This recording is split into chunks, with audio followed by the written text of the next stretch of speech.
Hi everybody, Marty Rubin, and I'm back for another segment of Marty's Corner. And for the first guest of the 2024-25 season, we have none other than Leland Burnett, who's playing the miserly Ebenezer Scrooge. Yes, Yeah. I was going to throw a few more in, like greedy. Oh God, yeah. Hey. But whatever, Ebenezer Scrooge. That's all right. Yeah. Now it must be the holidays, right? If Leland Burnett If I'm is here, right? third time. This is my third Christmas show at the Argyle. Yeah. Wow. All the way back to Hunchback.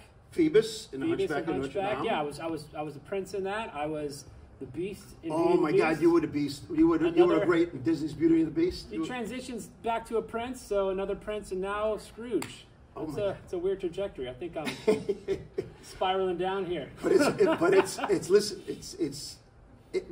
great time of year to be here, you know. Oh, yeah. And you've experienced it walking through, you know, the village, and it's Coming into work every fun. day is a real joy. Yeah, Yes, this town lights up for Christmas. Right. So How has it been? You know, we just started about a week of A Christmas Carol, the musical. yeah, we're into week 2 right now. Right. We had a great opening last what was it, Saturday Yes, night. Yeah, we had yes. a few previews. Houses have been good. It's starting to really pick up here with the momentum of this show, and just really Right. excited to carry on through the rest of the year. Yeah.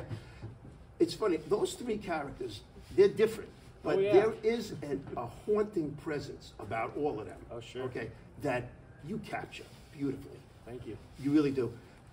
I think when I'm watching the show, and I'll see the show a lot, and I think when, you know, all the patrons are watching the show, if they get lost in the story and looking up at you, and just you are Ebenezer Scrooge to them, that's the experience, that they just lost and they see you. They're not thinking they're at a show, they're watching you on stage. You know, there's an art to that. You know, what do you have to do as a performer to get ready to play a role like Ebenezer Scrooge? This one's a bit of more of a challenge than the other two. You know, I'm stepping outside of out of myself a little bit more with this one. Right, I wasn't right. exactly a half animal, half man before, but that one's a little bit easier to understand the beast and what he was coming from, or even Phoebus. He's just, you know, your run-of-the-mill prince looking for love. Ebenezer, this character's as old as time, and Right. And he's actually a little bit older than what I actually am. So stepping into that is a stretch and a challenge. But the actual character of Ebenezer is inside all of us. What's great about this story is that we go right back to what made him who he is now. Right. So we see him as a little boy, as a young man, and then eventually as this miserly, lonely person. And it's something that is a lesson for everybody out there, that you can start off with the purest of heart, but if you don't make the right choices along the way, you go down this dark road and you could end up very, very lonely. So it's Yes. So stepping into that. stepping into it. On the train ride out each day, I like to go through the entire script.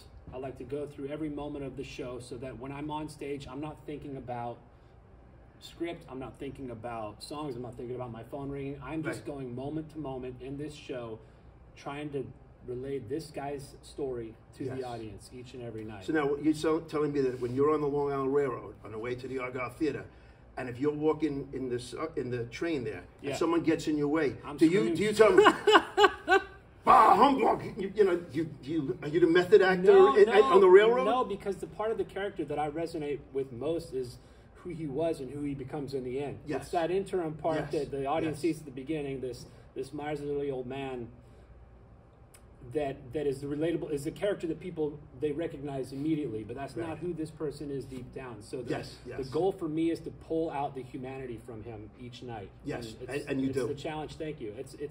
That's what makes this so rewarding, is being able to connect Yes. that each and every night. You know, when you get visited by the ghosts, you know, past, present, future. Yeah. There's a little bit of a feel of It's a Wonderful Life. You know, the movie where you see, oh, okay, this is what Yeah. happened, and it's like a revelation to you, right? Yeah, That's where yeah. you make that metamorphosis, so to speak, your character. Sure. These stories, again, they're not just Charles Dickens, you know, 150, 160 years ago written. These stories resonate throughout the eons, throughout all of creation, all of humanity. Yeah. So the fact that it can be told again and again in so many different ways and so many different styles, Yes. is what makes it special. But this one, A Christmas Carol, Charles Dickens, set to Alan Menken's music, who also wrote the music for Beauty and the Beast, Yes. Little And Mermaid, you can hear it. You can Hunchback. hear it. Oh yeah, Yeah. it sounds like a classic Disney score. Yes.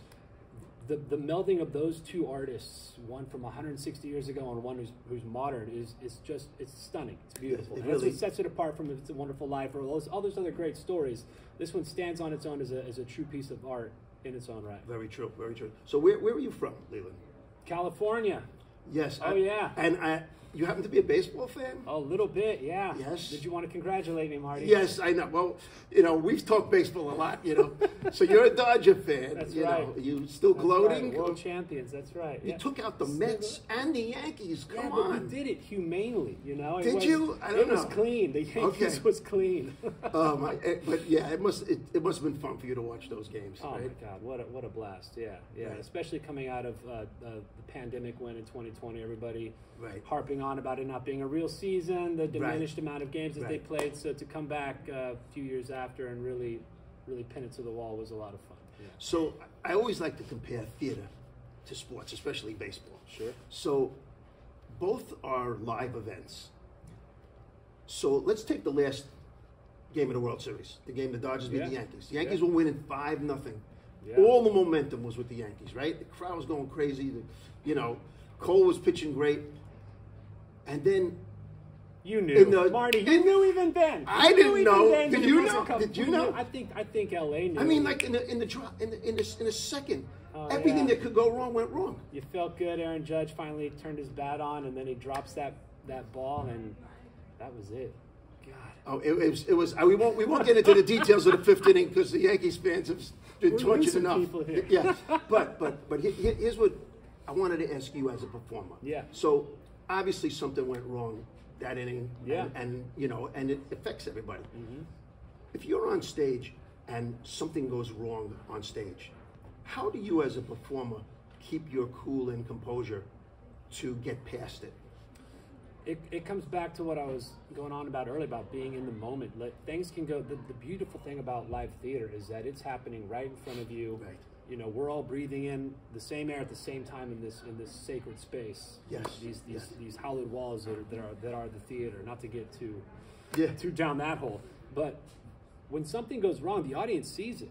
They feel it along with you. So it's something that we can experience together. And the art form of being a stage actor is being able to handle that and to move past it. Right. So I've been in this game for a few years now. You're ready. You're ready. Yeah, having decades of experience now with the what ifs of theater. What if this happens? What if that happens? I've been through a lot of those before. So it's nice to have a catalog to go back to. A lot like how the Dodgers dealt with inning 5. We knew, if we see an opportunity here, we're going to exploit that. They definitely did. So we're about an hour and a half out from the show tonight. Right. I know when I played baseball in college, when I put the eye black on under my eyes, that's when I'm in the zone. All I care about is the game. I shut out the outside world. Yeah. So you're going to go back to the dressing room very shortly and put on that big wig and the costume and everything, and then you're going to do you get butterflies still? You've been in the business for a long time. Do you get butterflies still? I wish. No butterflies. No, it's something that went away years ago. I think with the repetitiveness of rehearsal and having done so many different productions over the years, that those things have sort of been ironed out for me. And if I've done my job, my work isn't just showing up and doing the show tonight. Right. My work has been the last month preparing for it, so that when I show up and I'm doing the show for the audience, they're not watching me work. They're watching me perform. I'm ready to put on the show. Right. So for me, as far as what would be my eye makeup is basically the makeup, the beautiful design that they put together for me here. I'm unrecognizable. No, after the show, you could pass by; they wouldn't know you. Yeah, people like to double Scrooge. take, except for this wonderful set of mutton chops and mustache that I'm rocking right now. That's the only thing that really is that because of the show? You did that? This is not my look. That's having your craft. You really do whatever you have to do for your craft, right? If you step into a role like this, it's an iconic role, and there's certain expectations that have to be met. And I want to deliver. These people show up to the theater, they want to see Scrooge, and that's what I'm going to give them every night. Yes. So there's a complete face design with aging makeup to age me up. The actual guy was only supposed to be like in his late 40s, early 50s. The people back in the 1840s didn't live that long. So 45, 50 years old back then was like what we would think of like a 90-year-old now. Yeah, So true. We age them up though because that's sort of what's expected, and It looks great. You know, I've never, the last few shows I've done here where there's not a whole lot of makeup going on, it's nice to really transform. That's half the work's done. The moment I step on stage and I don't even recognize myself. And I just have to say the lines. No, yeah, well, you do it well. So I mentioned earlier about the haunting presence of the show and how you embody that in a character. Not only when you're doing dialogue, but when you're singing. You know, you got such a great voice. Would you give us a little pleasure?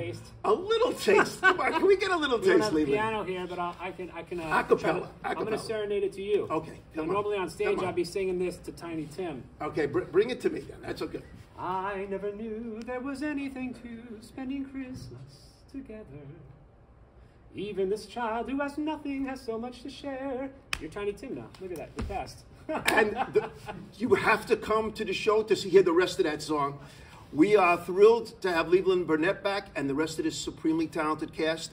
We are playing A Christmas Carol the musical straight through Wednesday to Sunday through January 5th, and we can't wait to see you at the Argyle Theater.